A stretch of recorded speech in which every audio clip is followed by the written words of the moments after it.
Do we see maybe Lane Hudson go on that list next year? Lane Hudson will be on the list. I'm calling it right now. Lane Hudson will be on the list next season. He will be. Honestly, let them do whatever they want. If they want to do 10 Michigan flips tonight, like fucking let them. I don't know about that, but I think part of the issue too is I think he puts too much pressure on himself because he knows how good he is. Trust me, he knows. Guys like that, they know how good they are, and he sees how bad the team is, and I'm sure he's putting pressure on him. He's like, I gotta fix this.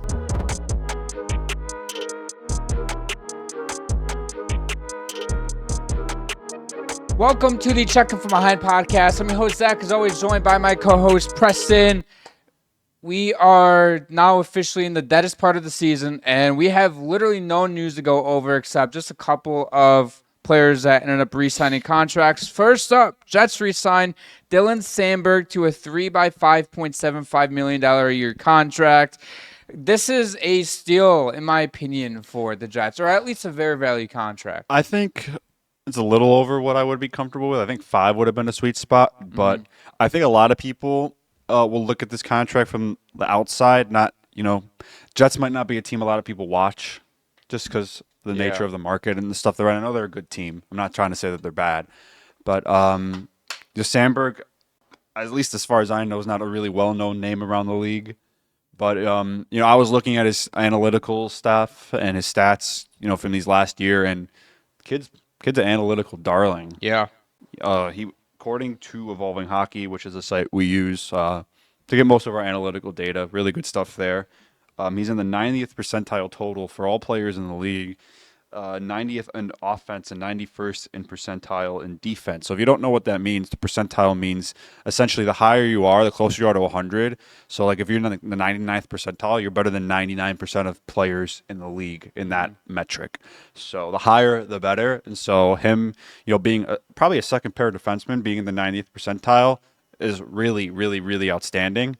It is kind of crazy because, he doesn't get a lot of recognition to his name. He's one of those players where when you see Instagram posts or just social media posts of accounts being like, what's this player? And it'd be like player recognition low, but then like their production high. That's Dylan Sandberg in a nutshell. He is the glue. He is part of the glue that keeps the Winnipeg Jets running on that blue line. And overall, he'd be a first pair defenseman on probably a majority of teams in the league. Obviously, I'm not saying he's some like top 10 or 15 defenseman in the league, but he's one of the better two-way defensemen in the league and one of the more underrated players in the league, which we'll get to in a little bit. And overall, his playoff production, it doesn't dip at all. His regular season production is he's phenomenal. He's an ice hog, too. He plays 21 plus minutes a night for the Jets. He's clearly an important player to them.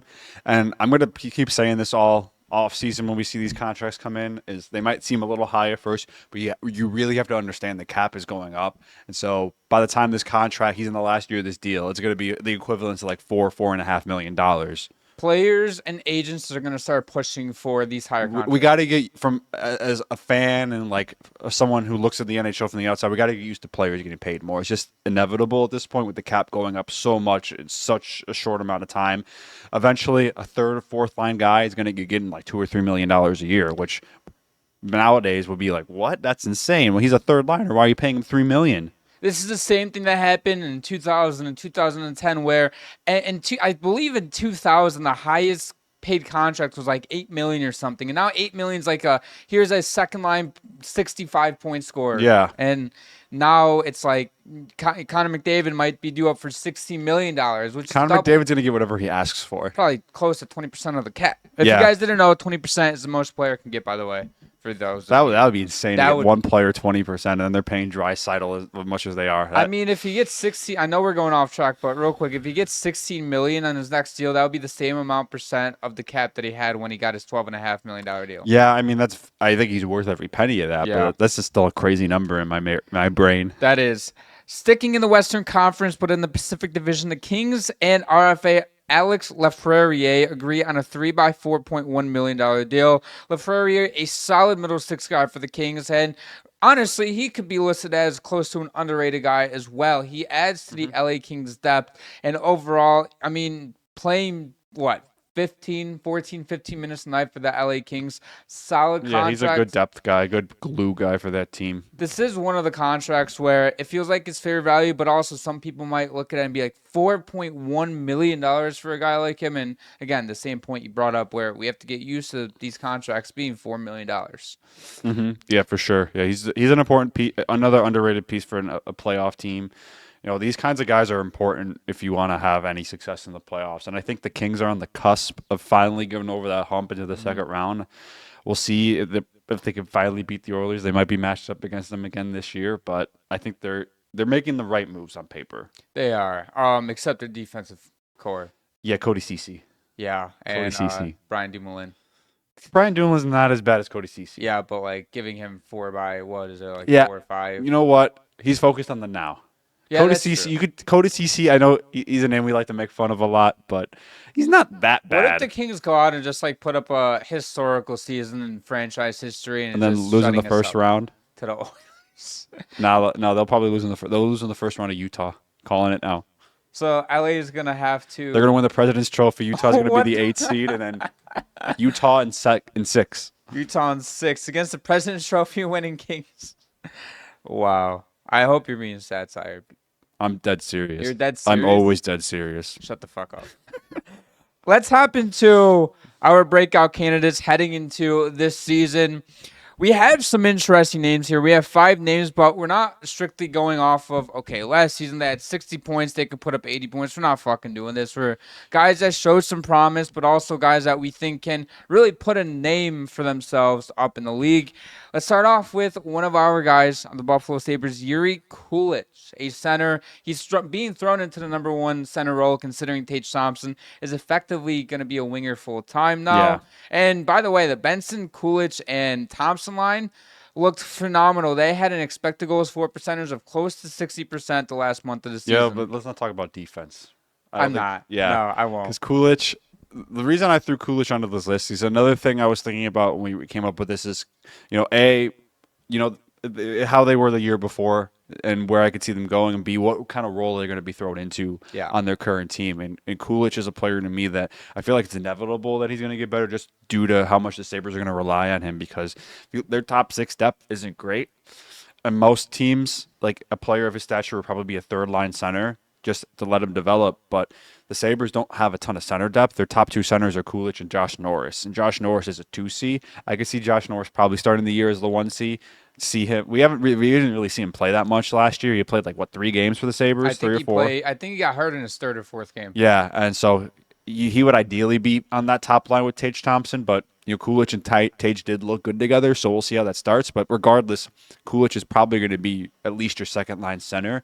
And the Sabres, Lindy Ruff trusts him a lot already. He was playing important minutes last year for the Sabres, and I think he showed a lot of promise as a rookie, scoring 15 goals, which is 15 goals is not a lot, but it's not bad for a late first-round pick. He has a lethal shot, and I think it's just inevitable that he's going to get better. And those 15 goals, he played most of the season only playing 12, 13 minutes a night. Yeah, as the season got deeper, he started playing more because Lindy Ruff started to trust him more. But not only that, but also the Sabres were basically out of it for the entire season. Yeah, they were saying, fuck it, you're a 1C now. After the deadline, and especially after Norris got hurt. Yeah, when Norris got hurt, and Tage has never been good on faceoffs either. I think Kulich actually was pretty solid in the dot last season. And throwing him the first-line center, solid.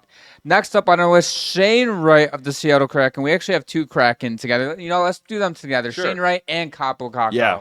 2 guys that when Kaapo Kakko actually got to Seattle, these 2 guys looked phenomenal. I know the previous season, the 23-24 season, we saw some glimpses of Shane Wright, but he didn't really put it together, right? He was so struggling. It's taking him longer to develop, which is perfectly fine.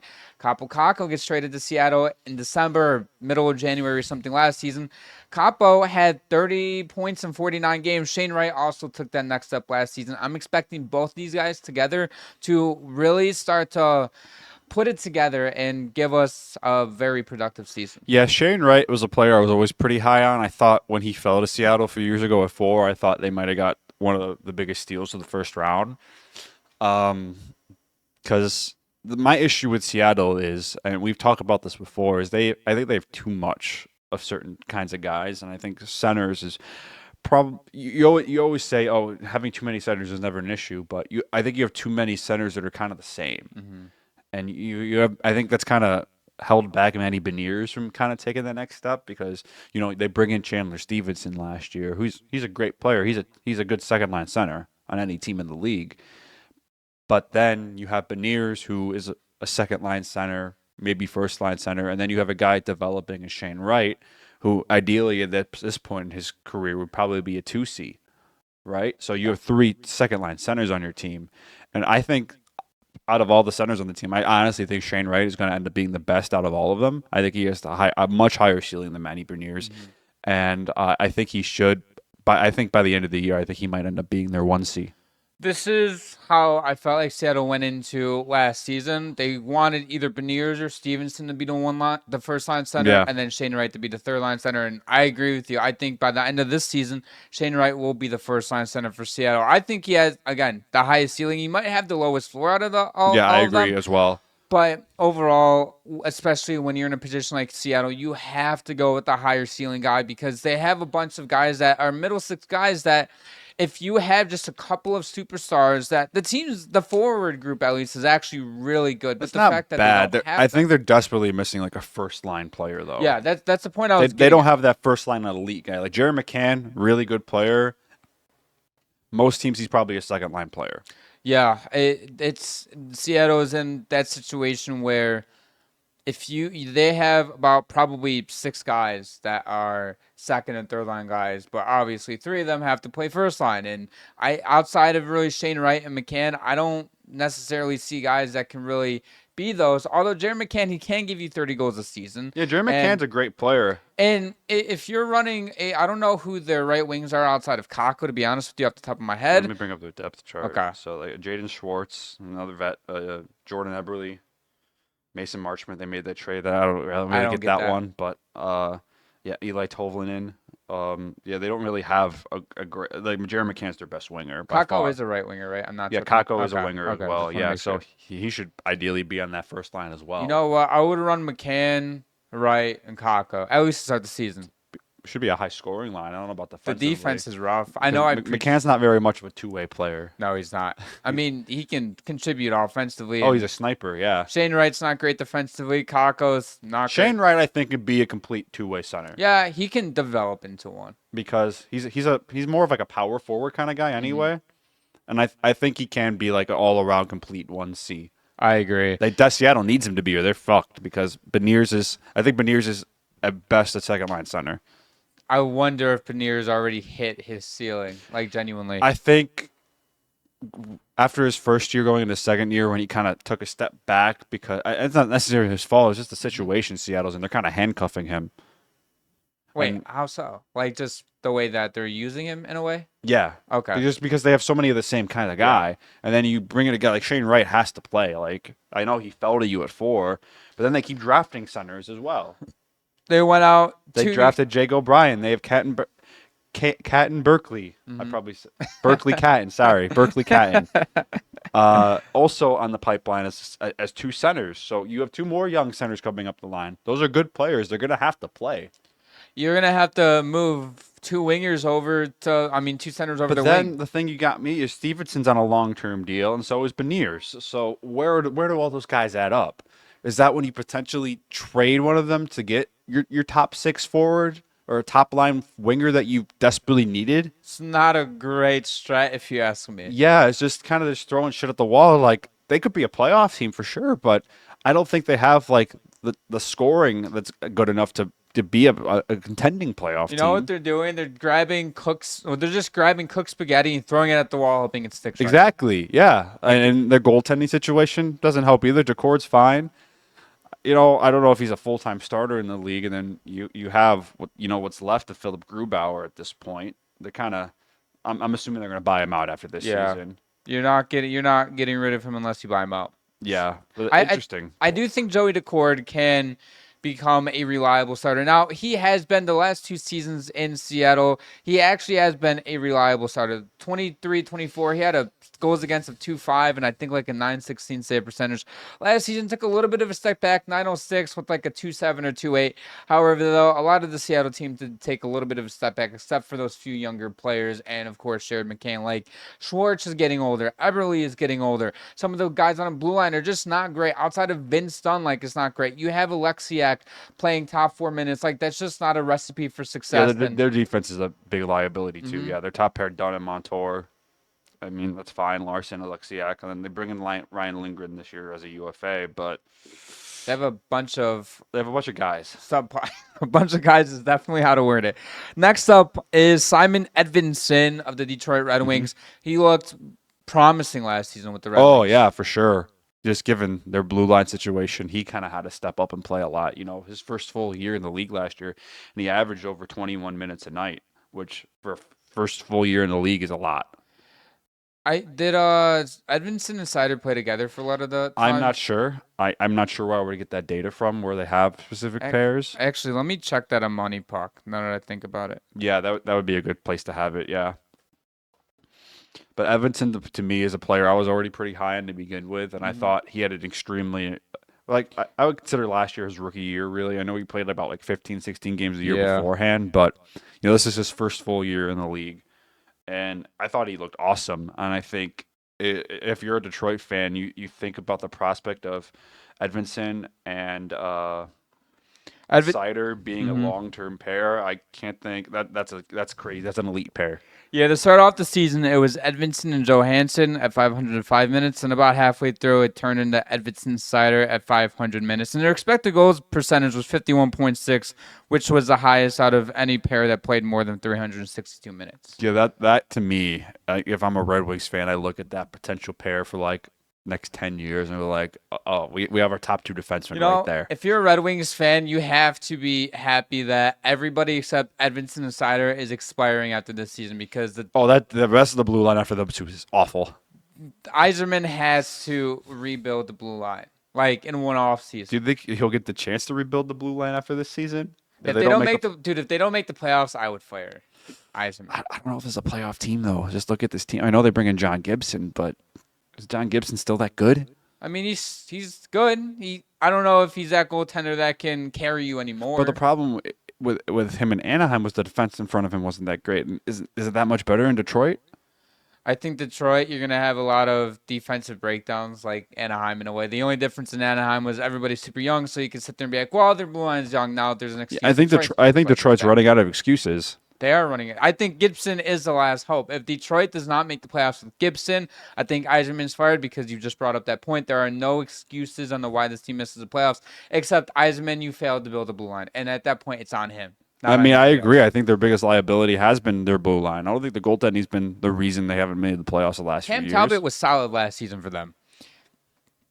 Next up on our list, we have, last but not least, Will Smith. I feel the same about Will Smith like I did Eklund last season. And look at Eklund. I don't mean to toot my own horn. He fucking broke out in a huge way.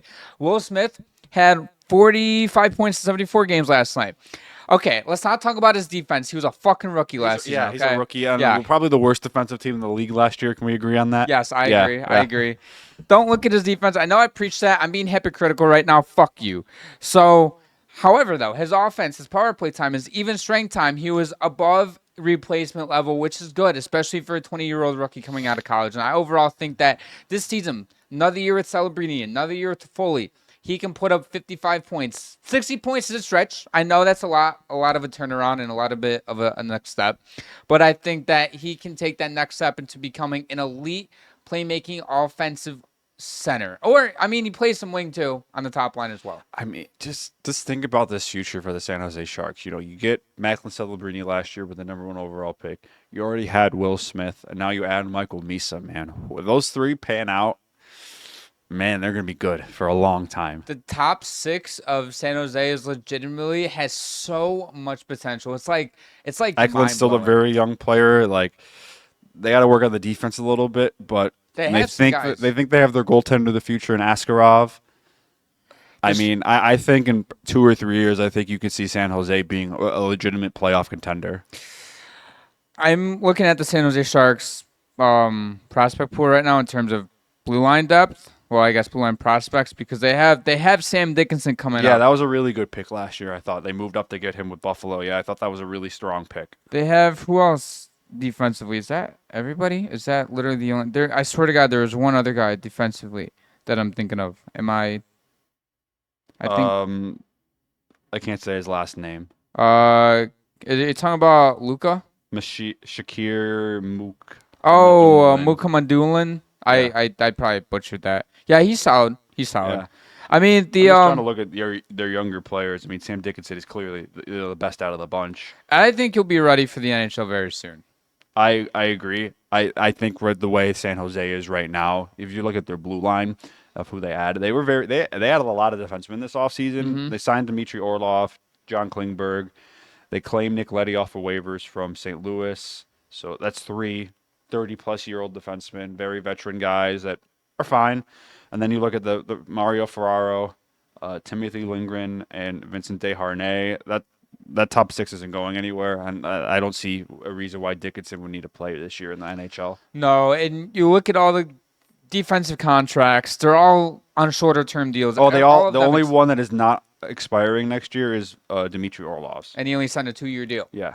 This is the plan that Greer has. You lock up all your young fours long term, and when you sign these veteran guys, you don't want to sign them for fucking 3-year deals at $5.5, $6 million. Mm-hmm. That's not a recipe for success. Greer, he signed everybody to $4 million or less on 1-year deals, except Orlov, which I think Orlov deserved the 6.5, especially probably had to give him a little bit extra money to come play for a bad team at the age of 34 already. Yeah. And everybody else is just a lot of veteran guys that can help this team in terms of just giving them leadership. And, Dickinson, this gives him time to develop for another year. He doesn't have to come into the NHL and light it up right away. And like I said, he's ready for the NHL right now, I think, but give him another year to develop. It's not always a bad thing. And San Jose is not expecting to be this team to light the world on fire and really compete, but I think they will take the next step. And sure, it might suck for Ascarov's numbers to play behind this blue line and just defense in general in the forward group, but this team's going to score. They might allow a lot of goals, but they're going to score, and they're going to be fun to watch. And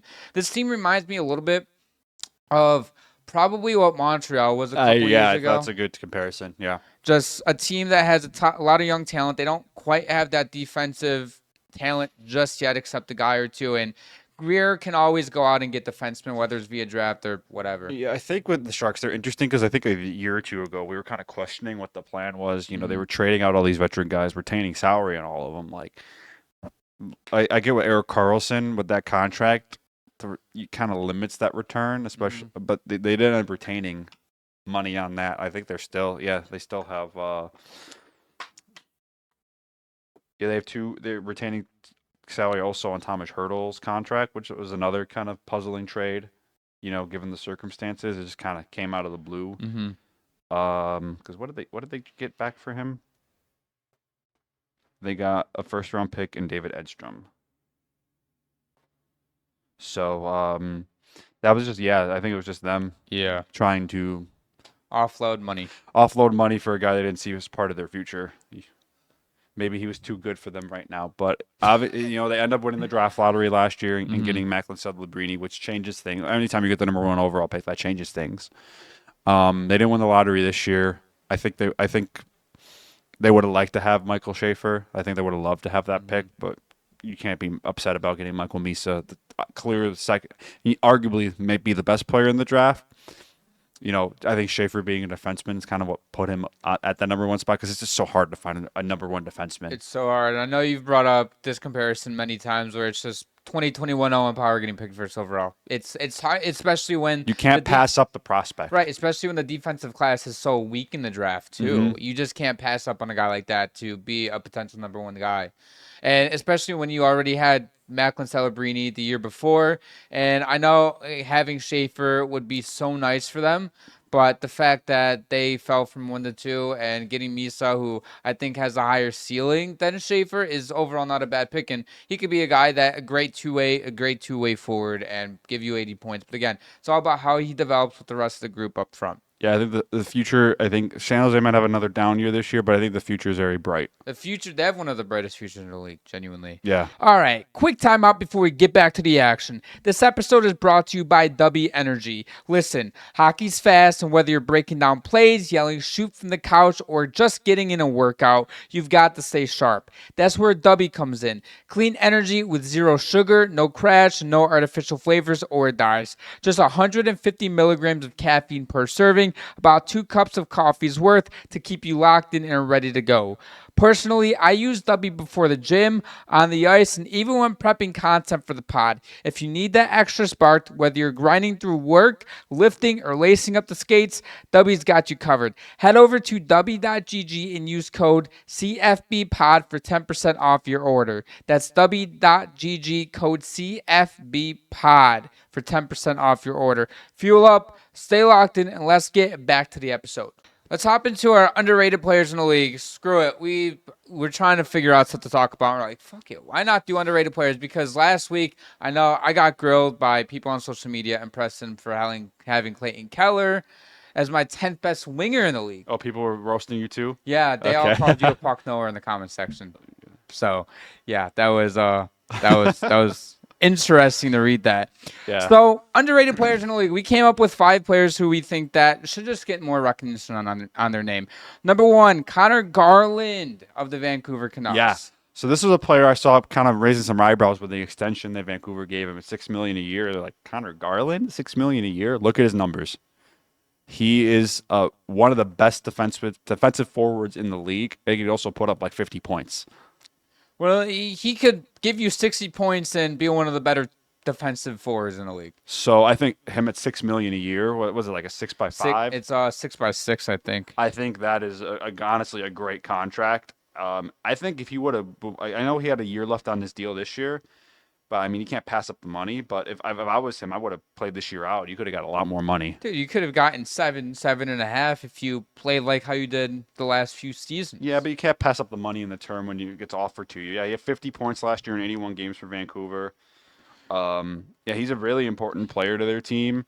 Like I said, he's been an analytical darling for the last few years, and just look at his defensive numbers. So they're great. 97th percentile in defense. His offense could be a little bit better, but again, a lot of players just have roles in the league. Not everybody's going to be the same player. You have Garland, who he can give you offense. But he had can 50 give you points last year. Like he's meant to be more of a defensive two-way forward, and you're getting 50 points out of him. That's still amazing. That's great. And one of the brighter spots in the Vancouver Canucks dumpster fire. I think the biggest thing for Vancouver going to this year, because I don't think they're going to be great anyway. Mm-hmm. They'll be like a fringe wild card team, but they were able to keep Brock Besser. Their scoring would have fallen off a cliff if he would have walked to free agency. Yeah. And then you keep Connor Garland for 6 more years, and now you have those guys locked up long term, and now you can start to make some other moves. I think those are like big foundational assets for them to hold on to. And now you also ended up extending Demko. If he stays on the ice, he's a top that contract is kind of. I'm still iffy on that contract, especially with the full no movement clause, because we were trying to like justify it, and we're like, well, maybe they'll just trade him in a year. You know, the teams won't have to worry about negotiating a contract. No, he has a full no movement clause, so yeah, they're really banked in on him not being hurt. Because I agree, when he's healthy, he's great, but he has not been healthy. It's a big if because he hasn't been. The only season he's been healthy for a full year, I think, was 22-23, and then he got hurt in the playoffs. Yeah. So and then they trade Shelovs away, who I think was a good prospect to Pittsburgh. For like nothing. Yeah, for practically nothing. I mean, he could end up being nothing, but if he ends up being a solid star in the league, you look like an idiot. Like I remember when Demko extension happened and we went on with Jimmy and Zach and we were trying to justify it. We're like, oh, like, you know, maybe this is where in a couple years they trade him and Shelovs is the backup. Well, I mean, the starter. Well, first off, no movement clause. Second, they traded Shelovs like 3 days later. Yeah.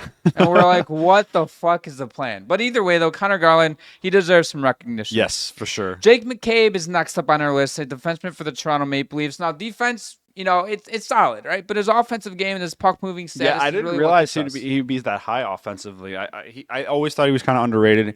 He played in Buffalo for a very long time, and I mean they sucked. Yeah. So his play was always going to go under noticed. And he was in Chicago for a few years, and then Toronto ended up giving up a good amount to get him. I remember a few years ago. Yeah. and he can play top pair minutes. He's a solid second pair defenseman though. He eats time. He plays over 21 minutes a night for them. I think he's a very important piece to this team, and I think he's one of the reasons why Toronto is, I think, going to maybe make the next step next year. Next up, we're talking about Eastern Conference Finals. Yes.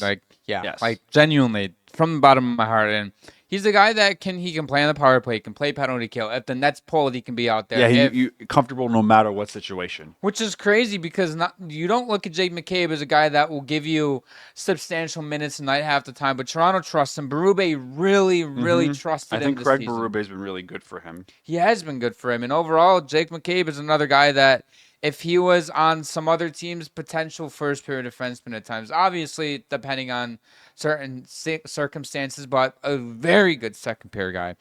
Warren Fogle next up on his list, a very underrated defensive forward. I didn't realize he's in the 96th percentile. Yeah, That's it was crazy. a big loss when Edmonton lost him in free agency. They just couldn't afford to keep him.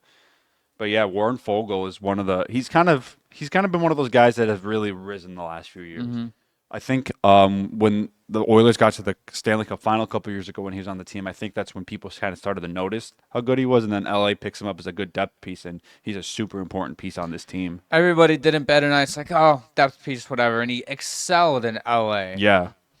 And I love it that Fogle, when he was in the LA Kings locker room, and something came out that when he was in the Edmonton locker room, that Edmonton doesn't take LA super seriously compared to some of these other teams. And Fogle tried to use that as motivation for the team. Obviously, it didn't pan out. They lost 4 straight and lost in 6 games. Yeah, I mean, yeah. but I mean, 96th percentile in defense. He's in the 77th percentile in offense, which shocker to me too, because he's a very good two-way guy. It seems like. Oh yeah, his last season was his best season of his career. He had 46 points, averaging. He almost jumped 3 minutes in ice time per game. So LA was using him more, and he was a plus 36. Plus 36. Yeah, that's crazy. That's nuts. Warren Fogle, if the LA Kings somehow make a run, even though I feel like they got worse, he's going to be a big piece for them. He's going to be a huge piece, yeah. Last but not least on our list, I know we talked a little bit about him, but Dylan Sandberg of the Winnipeg Jets, we'll just touch on him briefly here because he's an analytical darling, as we've noticed. He is a guy that will give you substantial minutes. He can play in any situation you ask him for, and again, he's a guy that holds the Winnipeg Jets blue line together. And honestly, if we're being realistic, if he wasn't on Winnipeg or if there was a situation where they couldn't retain him of some sort. Oh, he'd be a highly sought after free agent. He would be. Yeah. Everybody, there'd be some people in the media or some fans that aren't really, that I guess are casuals, be like, why are teams willing to give him $6 million? Because he is a very, very, very good defenseman. And there's some guys out there in the league like Sandberg that their analytics show that they are a very good player. And overall, they don't get a ton of recognition. So just wanted to bring some recognition to these guys on the list because this wasn't some obvious guys. I wanted to throw Keller and Connor out there. But though everybody fucking says that. I mean, those guys are like borderline superstars. Yeah. And even though, and I also wanted to throw Brett on there as well. Those are like. I think Brett has kind of become more well known. I think 2 years ago, if you would have called him underrated, I would agree with that. I think I always got frustrated because I didn't think people gave him enough credit. And I think this year, I think people get like, yeah, he's a great player. It's like, 80 points, 50 plus assists every single season. Great. And yeah. Top 5 players we want to build a franchise around right now. And we were thinking about this because originally when I put it down, I was thinking of Connor McDavid, McCarr, and McKinnon, and the superstars in the league, the obvious choices. But then this morning, we're like, fuck it, let's do U23 players. It's a lot more interesting, and there's going to be some players that we leave off this list, but overall, we want to see them play a little bit more NHL hockey before making. Yeah, I mean, some of the guys we were thinking about haven't even played a game yet, so it's like, let's show on that. But starting off our list, Macklin Celebrini of the San Jose Sharks, a centerpiece. He is probably 1B for me in terms of players I want to start a franchise with right now. We'll get to the other player in a second. And yeah, I think Celebrini to me is like a franchise piece. I thought he had an excellent rookie season on a really bad San Jose team. I think he jumped right into that 1C role right away, and I don't see him giving that up ever. No, a guy who has two-way potential. Now, we're talking about two-way. I'm not talking about in terms of all-time great, like Barkov, whatever. but he has the potential to be one of the better two-way centers in the league. He can provide some defense for you. I think his ceiling is probably 90th percentile in both offense and defense and can give you 70, 80 points. And we saw last season he started off a little bit slow, but he was a rookie. He was just coming into the league. We all expected that. Second half of the season started to get point after point, started to get better defensively and being more responsible in all phases and understanding that there's more to hockey besides just point scoring. And of course, every player that first enters the league, they want to be able to light it up right away. And we saw that development from Celebrini, and I think Worfkovsky did a phenomenal job in helping guide Celebrini, and of course bringing in Tyler Toffoli, which by the way I thought was a very smart move last offseason, not only for in aspects of production, but also just helping out the younger guys that were there. A guy who's been honestly kind of a journeyman the last 5-6 seasons, being on, I think he's been on like 4 teams the last 6 seasons, something like that, and helping these guys offensively, defensively, in and on and off the ice, and it's been phenomenal to watch Celebrini. Yeah, for sure. And then second, this should be another obvious one, is Connor Bedard. I'm assuming he's your 1A. Yeah, he's my 1A. You were talking about in Chicago, like another franchise-defining piece. Like, yeah, these first two are going to be obvious no matter what. Yeah. I think the biggest issue with him in Chicago is I don't think they're giving him the support he needs right now. I think, would you agree with me in saying there's just a lot more pressure on Bedard than Celebrini? By far. Because he's in a much bigger market in Chicago, a hockey market who has a storied history. You know, they had a dynasty in the last decade. Now you're the new face of the franchise, you know, replacing Jonathan Taves and Patrick Kane.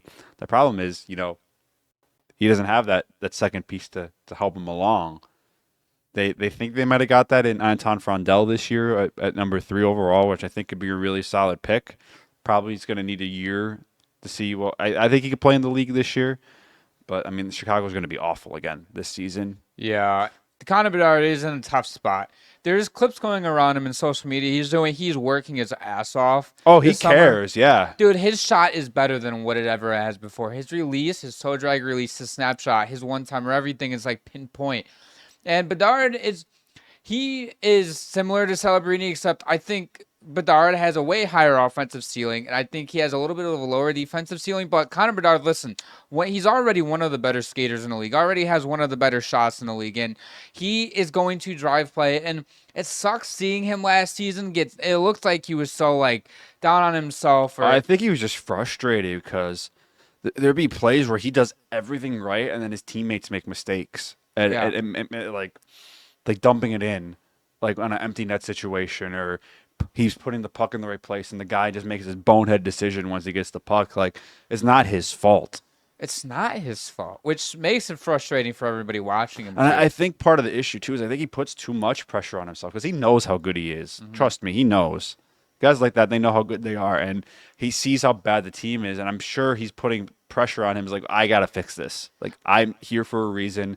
We're bad. I'm going to make him good. And I think, you know, he'll start off a game and like he'll get frustrated. You're gonna see like in his body language, like he's getting frustrated with what's going on the ice. Yeah, and a lot of times when guys get frustrated, then things start to unravel. And it's not Bedard's fault that the Blackhawks are one of the worst teams in the league. He's the franchise centerpiece, but you brought up Davidson is not doing a good job giving him substantial pieces, and I'm not saying that he should just go out and trade every single asset he has for guys. I mean, but like they still are in the midst of a rebuild. Like, don't get me wrong. Like they kind of got lucky getting Connor Bedard. They won the draft lottery to get him.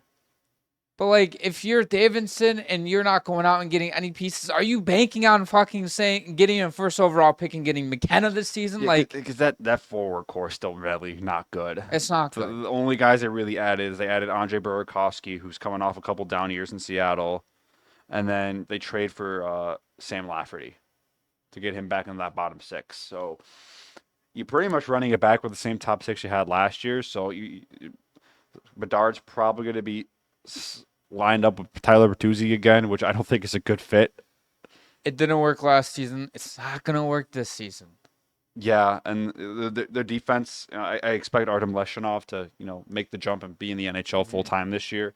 But, he's going to be a 19-year-old rookie defenseman in the league. I don't have super high expectations of him, especially on a team this bad. And then, they think they have their goaltender in Spencer Knight. He looked okay when he first got into Chicago, but other than that, Soderblom's a decent backup. I think their goaltending is actually not that bad. It isn't that bad. But the defense in front of them is not going to help. And their scoring does not help either. Yeah, this is like another.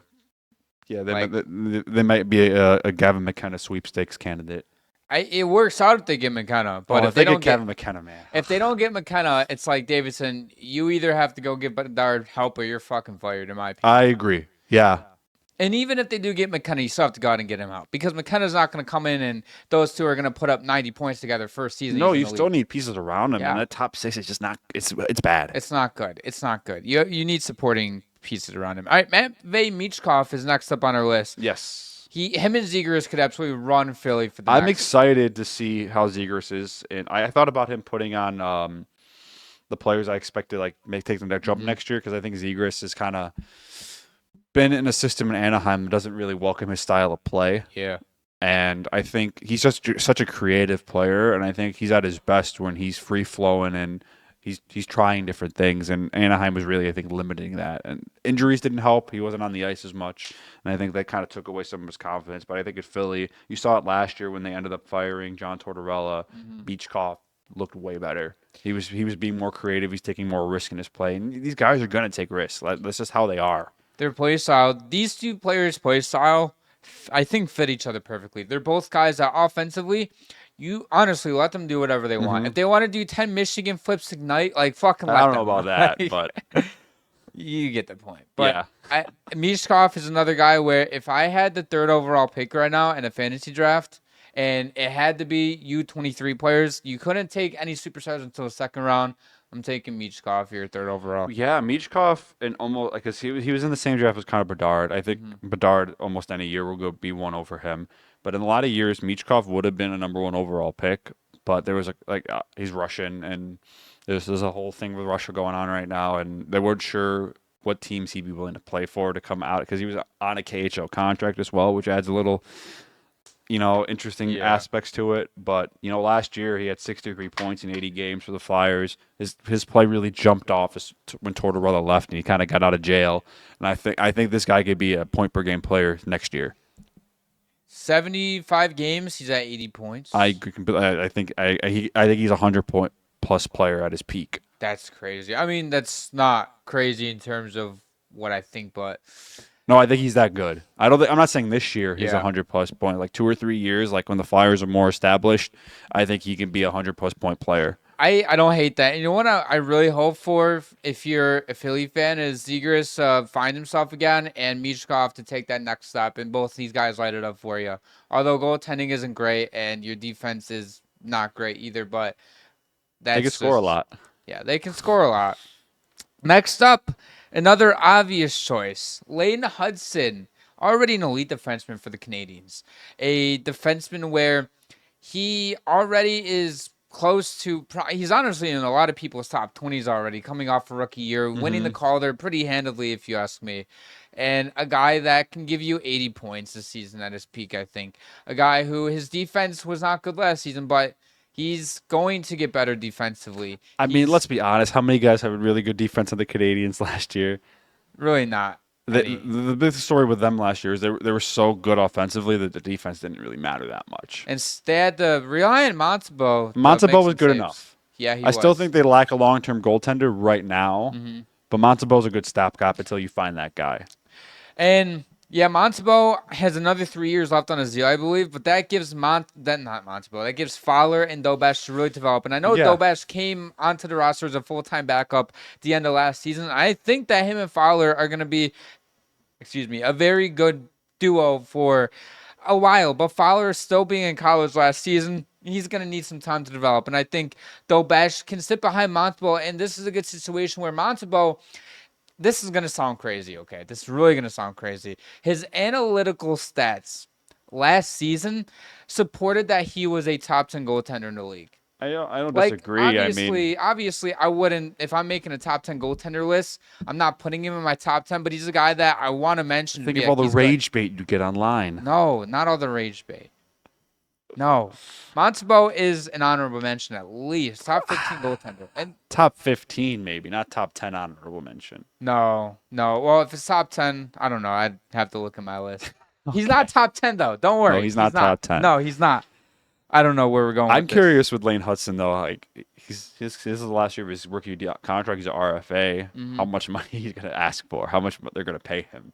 Because they just gave Noah Dobson a lot of money, 9.5. Line is a UFA. Does he walk? That's a great question. I don't know if they could afford to keep both of them. I would let Line walk. If he's not scoring, he's a liability. I agree. I mean, maybe they trade him at the deadline. That's true. But you have a lot of guys. You're paying a lot of money.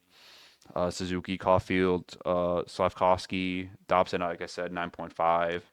I mean, Lane Hudson, he's got to get more than Dobson, right? Is he getting $10 million a year right off his rookie contract?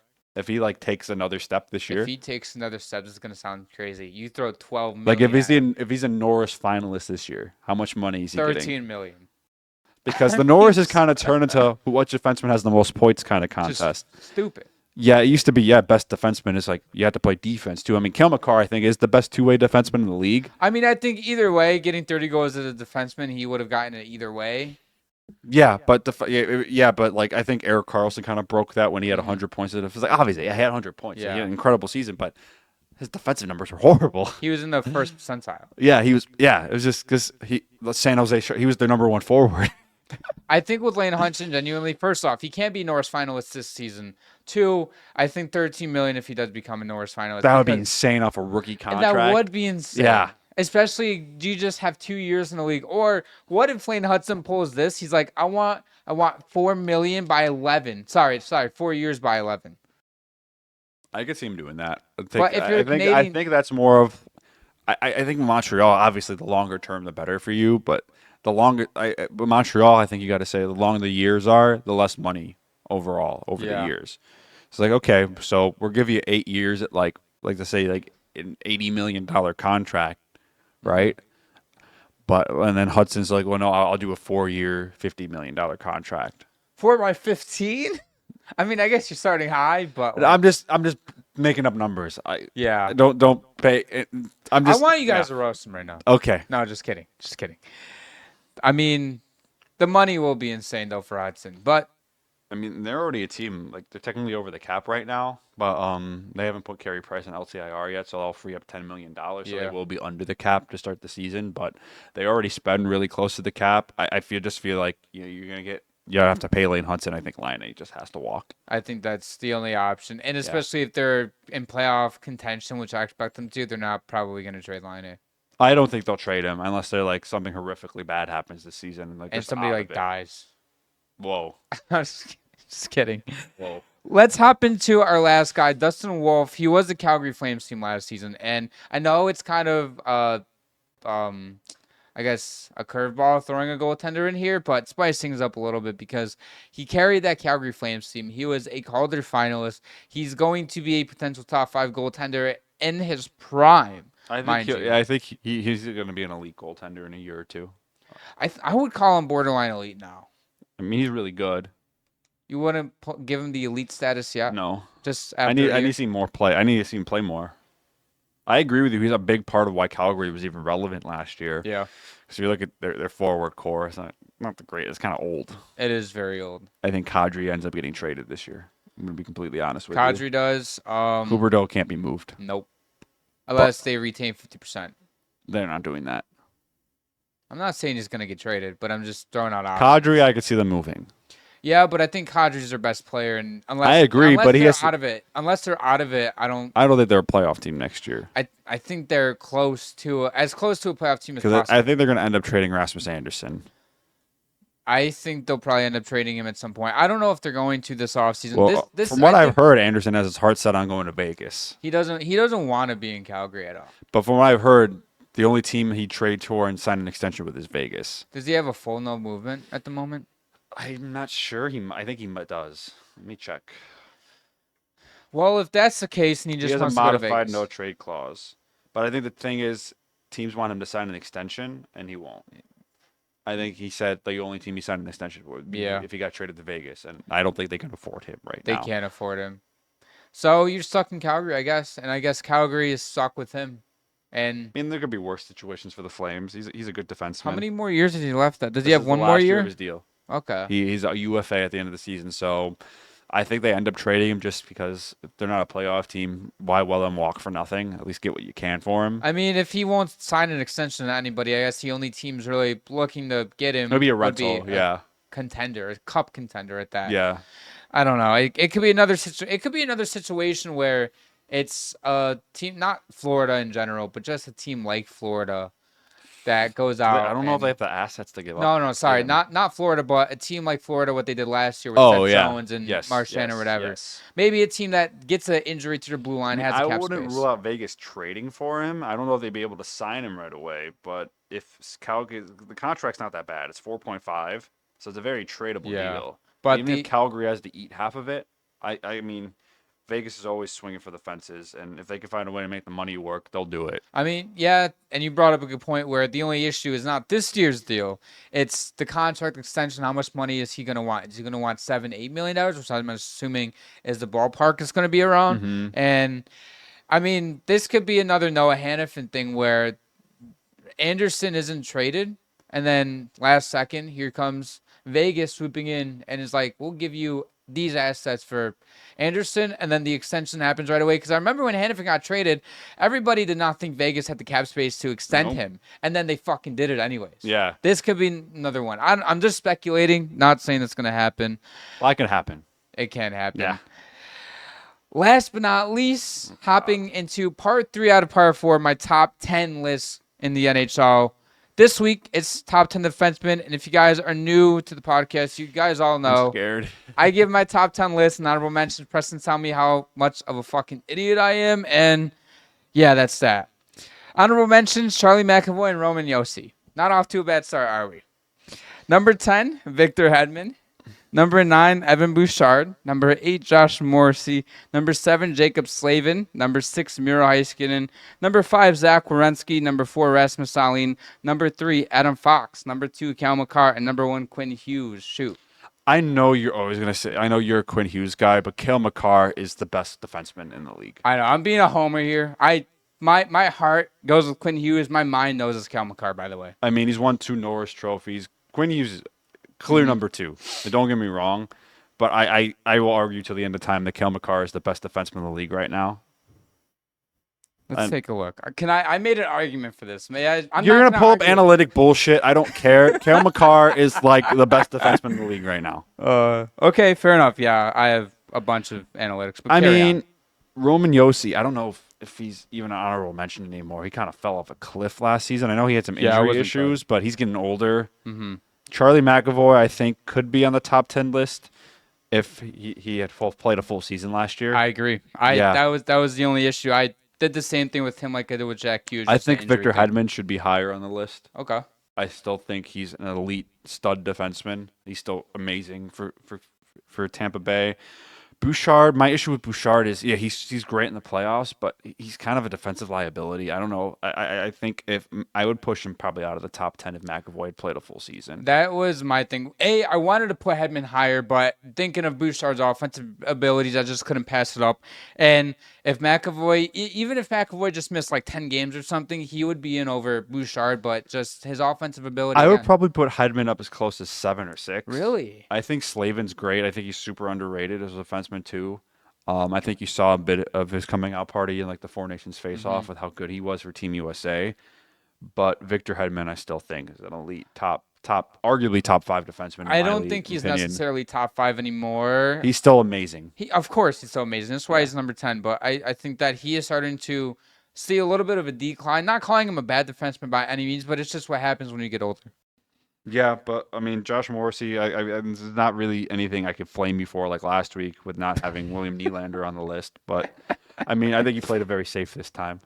I did play it safe, but I haven't touched this list since I made everything together. Yeah. So do we see maybe Lane Hudson go on that list next year? Lane Hudson will be on the list. I'm calling it right now. Lane Hudson will be on the list next season. He will be. Unless he misses significant time. I say, too, like Fox had a bit of a down year last year. I think right now, Werenski and Dahlin are a little bit interchangeable. Werenski had an incredible season last year for Columbus as well. Dahlin is also a top 5 defenseman in my opinion. Miro Heiskanen is another guy in that top 5 conversation as well. They're all great defensemen. I don't really have too many issues with this. I would just pick Hedman a little bit higher. I think that Quinn Hughes. If you put Makar over Hughes, I think they're interchangeable. But obviously, the majority think that Makar is better than Hughes, and then but those two are the 1 and 2 consensus. I think that 3, 4, and 5 are all interchangeable. I agree. Think Miro Heiskanen, it's slot at 6. I think you can move Slavin down a little bit, but I really think Slavin, Morrissey are interchangeable in my opinion. Then I think Bouchard, Hedman, and McAvoy are interchangeable in my opinion. I would put Hedman above McAvoy and Bouchard, but clearly above Bouchard. I mean, I can see the argument. I don't hate that. Yeah, like I said, I think 7 would be a good slot for me for Victor Hedman. I still think he's that great. He is phenomenal. He doesn't make mistakes. No, very high IQ. That's going to end it for today's episode. If you guys enjoy all of our content, head over down to the description to follow us on all of our social media. Subscribe, notification bell as well, and we'll see you guys in our next episode.